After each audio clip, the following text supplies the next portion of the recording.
What is up, guys? It is Kyle with Never Hedge, and I'm here after a very successful Dana White Contender Series night. We went 4-0, plus 7.7 units. Let's fucking go. We're moving on.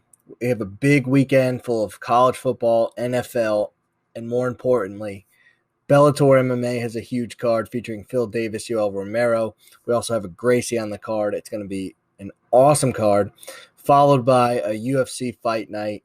Getting ready for next week, UFC 266. A lot of big things going on, and we're going to get a lot of money in that bankroll for UFC 266. Let's just start it right off. Main card, we have main event, Phil Davis versus Yoel Romero. We all know these guys. They're UFC guys. One thing I was shocked to see was Phil Davis went over to Bellator back in 2015. Showing my age there because that is ridiculous. I didn't realize he was one of the first guys to go over there. But he fought in the UFC, and he's fought the likes and has wins over the likes of Glover Teixeira, Lyoto Machida, old Brian Stan, and Alexander Gustafsson. Like I said, he went over in 2015. And his Bellator career has been relatively successful. He's got losses to Ryan Bader, which he lost by split decision. He then lost by Nemkov, who's a monster. He lost to him by split decision. And then he did go on and he lost a decision to Nemkov again. He's a former Penn State wrestler. He has a 79-inch reach, huge reach for the division. His striking is unorthodox and throws a lot of his opponents off. He throws punches from weird angles. He's a grinder. He's one of those guys that says, wrestling gives him the strength, and he knows he can grind out guys. And he's got a good gas tank. He's going up against Yoel Romero, the Cuban freak. He, no joke, may be the result of a Cuban experiment. I remember them talking on Joe Rogan about the tensile strength in his eyeballs or something like that. Was just like 20 times stronger than the average human. And he's if you look at him, he's only 5'9", but he is completely filled out in that frame. He's extremely explosive. He's a former Olympic wrestler, represented Cuba in the Olympics. He's extremely explosive, good striking. His last losses were in the UFC, and he lost to Adesanya, Robert Whittaker, and Paulo Costa. None of them are bad losses. The only thing that frustrates me with Yoel Romero is his willingness to actually fight. He gets in there and he kind of hangs back and doesn't pull the trigger. But when he does pull the trigger, he always looks really good. And I'm sick of taking fighters like that. I know they're not similar at all, but Sam Alvey has that same style. When he pulls the trigger, he looks good, but he just is reluctant to do so. And I think Phil Davis will be the more active fighter. I think he will get this to the ground. And I think he beats Romero. I think he beats him pretty good. Neither one of these guys is going to get finished, so I really do like that over prop as well, if you could find that. The odds for this are not out yet on my book, so I had to go to Best Fight Odds to get those odds that I did get. But, yeah, I like Phil Davis in this first in the main event. We then move on. Co-main event is Neiman Gracie. Every time you say Gracie name, you get a little bit excited, don't you? Versus Mark Lemminger. This is a good matchup. Gracie's a jiu-jitsu specialist, obviously. He lost his last fight to Jason Jackson, who was a superior athlete. And before that, he was able to get John Fitch in a freaking heel hook. He also has lost to Rory McDonald. He's only lost to the very top of the Bellator weight class here. None of his losses are to bad opponents. One thing I noticed in that Jackson fight is he was able to get the back of Jackson. He was able to take him down, and he briefly had mount as well. Jackson did a good job dealing with those positions, but a lesser fighter may have found themselves in some deep trouble. Mark Lemminger, on the other hand, broke a 2-fight losing streak by finishing DeMarcus Jackson in his last fight. But what I didn't like in that fight was early on, Jackson was able to get Lemminger down and briefly took his back. If that happens with someone like Gracie, you may not be able to get out of that. Lemminger knows this and was quoted as saying, "I think anyone that fights Gracie is going to have that same game plan. they're going to try to keep him standing and beat him that way. So that's what I'm going to try to do. So I do like hearing that Lemminger knows not to go to the ground with someone like Gracie, but I don't think it'll be enough. I like the favorite here. I like Gracie. I like him by sub. Next fight is a good women's MMA fight, and I just laughing because I'm seeing that DeAnna Bennett picture for the first time. She's looking old. And Alejandra Lara is the 5th ranked flyweight, women's flyweight for Bellator. She did lose her last fight to Kana Watanabe via split. Before that, she was on a 2-fight winning streak, including a finish of Taylor Turner. What I saw watching tape of Lara is she's extremely good grappler, and she has decent enough striking. She likes to counter strike. She tagged Kana a few times and won round 1 relatively easily, and she also won the first half of round 2 with counter striking and grappling. I think Bennett may be in trouble here. She's on a 2-fight losing skid. She did lose to top-tier competition in Liz Carmouche and Miranda Maverick. The Maverick we love, Norfolk shout-out. She's moving, but come on, Maverick. She's 36 years old. She's a former high school wrestler. She didn't do anything in college. She's very muscle-bound for a female fighter, and because she's muscle-bound, she's slow. She's also the shorter fighter in this matchup. What she did show against Carmouche is that she's no slouch in the grappling. That was a very back-and-forth fight that it showed Carmouche winning early, but they had some back-and-forth scrambles in that fight before Liz found that choke in the 3rd round. This fight's pretty evenly matched.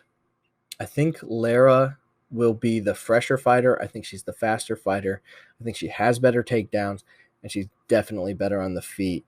This is tough for Bennett. I think they're trying to get Lara a win here, and I think she will. Bellator is known for doing that, and we're going to take Lara, and we're going to take her pretty heavy.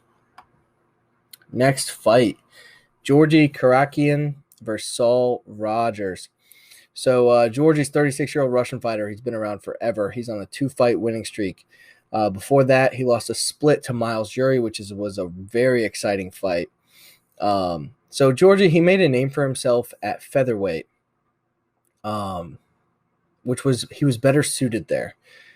His style is throw that overhand right, look to pressure you against the cage. Once he has you against the cage, he tries to go for the takedowns. And that hasn't worked as well against higher-level opponents at lightweight. Did not work against Miles Jury at all.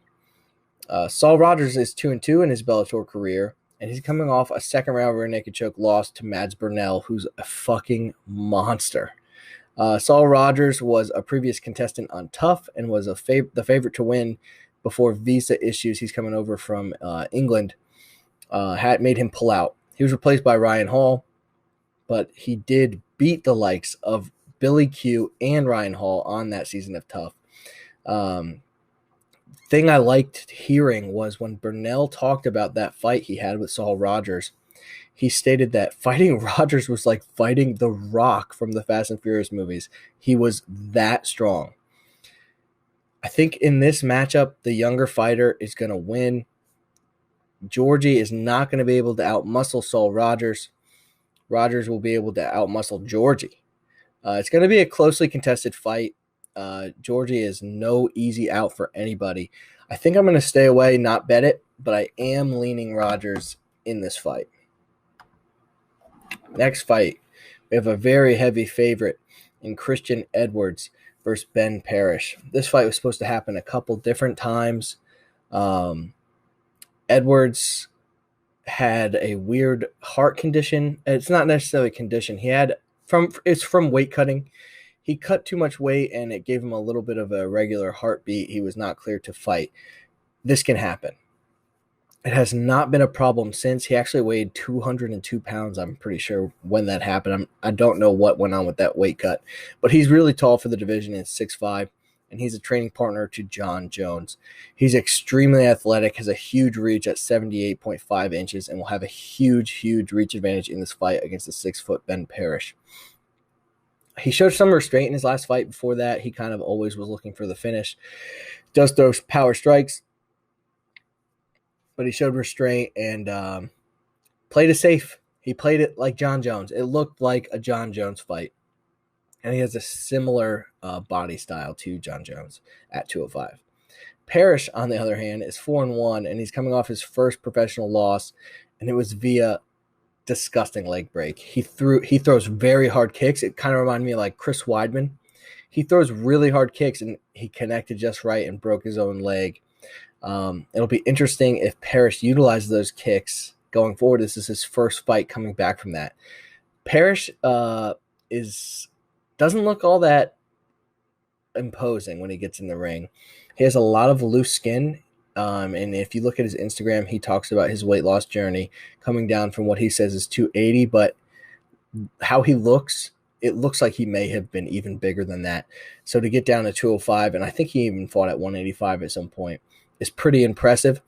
And you know what? He's more explosive than you would think. If you look at this guy, he throws heavy hooks, heavy kicks. And I'm so interested to see if he was still willing to throw those. And he's strong for the weight division. He really is.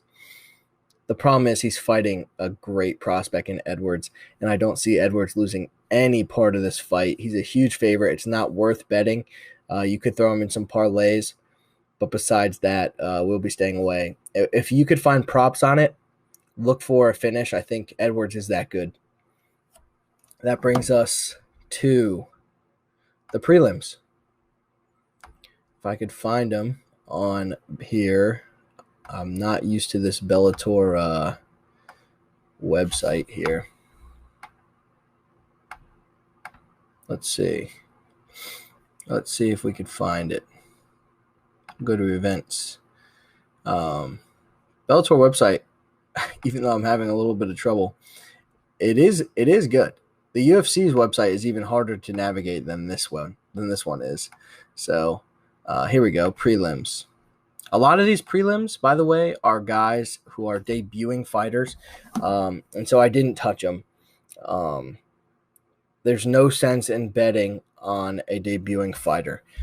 It's just not smart. It's not smart money, and I'm not going to lose my money by doing that.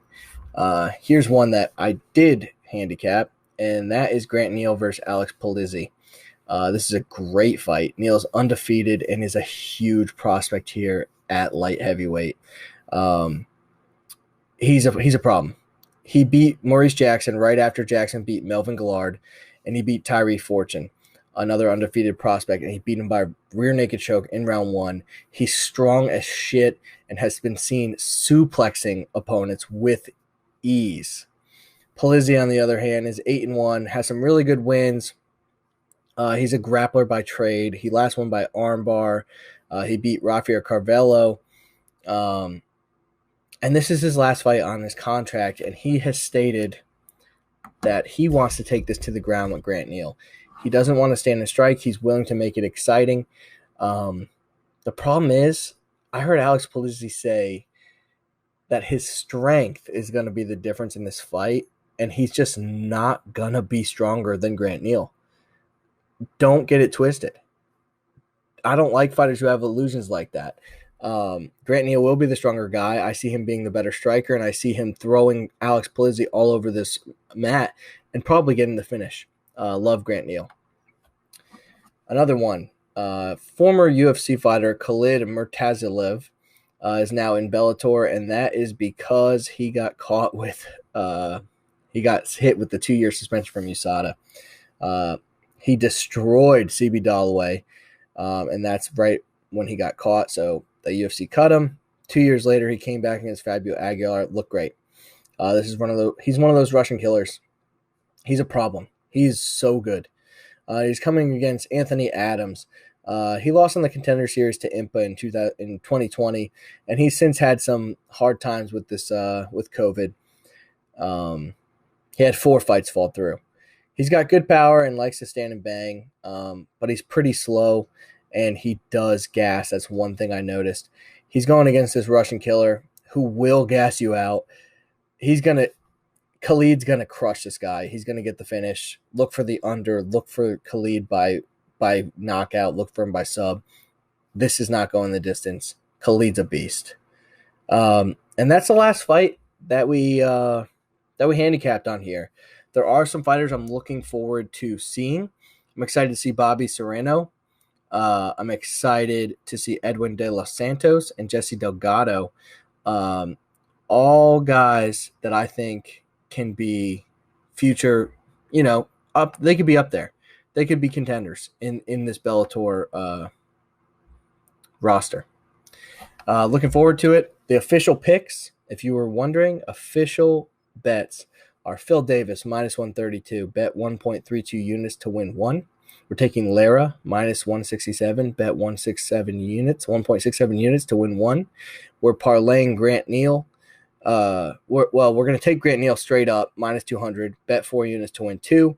We're parlaying Gracie, Khalid, and Neal. I'm not sure what the odds on that are. When they are up on my book, I will let you guys know what those odds are. And we're going to put 1 unit on that. Let's win some money. I'll be out there doing my UFC Fight Night video soon.